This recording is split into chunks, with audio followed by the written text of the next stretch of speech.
Con la venia, señor presidente. Señorías, nos encontramos ante una iniciativa parlamentaria sobre el cambio climático, particularmente para impulsar la adaptación de la biodiversidad frente al cambio climático.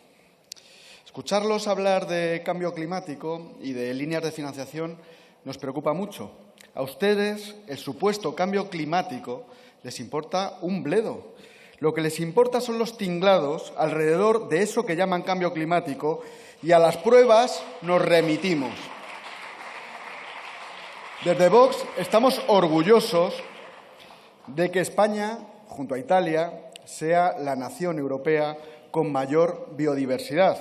Nosotros consideramos el problema medioambiental que afecta a la biodiversidad como resultante de la pérdida del equilibrio que se produce cuando el hombre deja de ver la realidad circundante como un hogar, como una patria a la que hay que cuidar. Nosotros reivindicamos las iniciativas locales que cuidan nuestro medio ambiente frente a sus planes globales. Reivindicamos las asociaciones civiles, la comunidad, frente al activismo político ecorradical.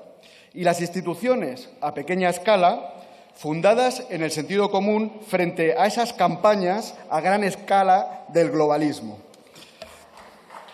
Las élites a las que ustedes sirven fracasaron ya en sus anteriores intentos de someter las políticas nacionales y ahora, y por ello, en la nueva Agenda 2030, el hilo argumental es la lucha contra el cambio climático. La Directiva del Clima y la Ley de Cambio Climático de este Gobierno, a la que solo se opuso Vox, está impregnada de Agenda 2030 y de los Objetivos de Desarrollo Sostenible, que en realidad para nosotros son objetivos de destrucción social.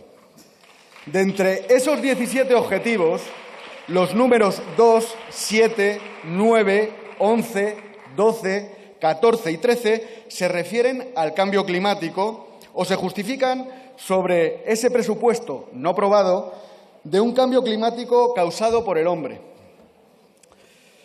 Que ha habido y hay cambios climáticos de siempre es una evidencia. Que por ello haya que aplastar nuestra forma de vida y a toda una civilización es otra cuestión que nosotros no vamos a aceptar.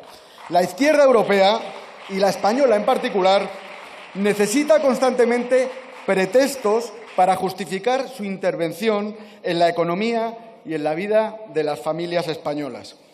Ahora tenemos en ciernes los centros de bajas emisiones de todas las ciudades de más de 50.000 habitantes, donde las políticas verdes de esa Agenda 2030 plantean cercar los centros urbanos que estarían solo accesibles a aquellos privilegiados que se puedan comprar un coche eléctrico.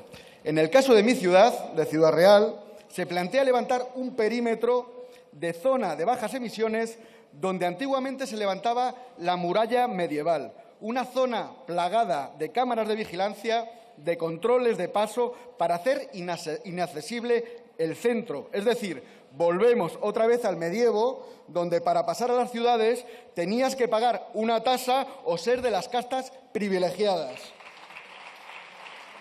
Todas estas medidas se imponen sin tener en cuenta ni a los comerciantes, ni a los pequeños empresarios, ni a los hosteleros, ni a los vecinos. Nadie les pide opinión, nadie les deja decidir. Es una cuestión dogmática que hay que obedecer por imposición. Toda la política verde cojea del mismo pie. Las medidas que se adoptan en su nombre tienden a perjudicar a las clases populares, abocando al desempleo a miles de españoles, mientras benefician a grandes poderes económicos. Además, todo esto entraña una corrupción absolutamente evidente.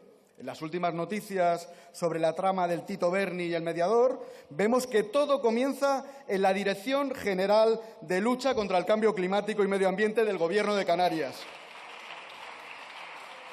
Por lo tanto, concluimos que su lucha contra el cambio climático es un absoluto fraude y es corrupción. El símbolo de la corrupción climática lo llevaba Tito Berni en su solapa, es la Agenda 2030 y los Objetivos de Destrucción Social. Una agenda a la que solo se opone Vox. Gracias. Muchas gracias.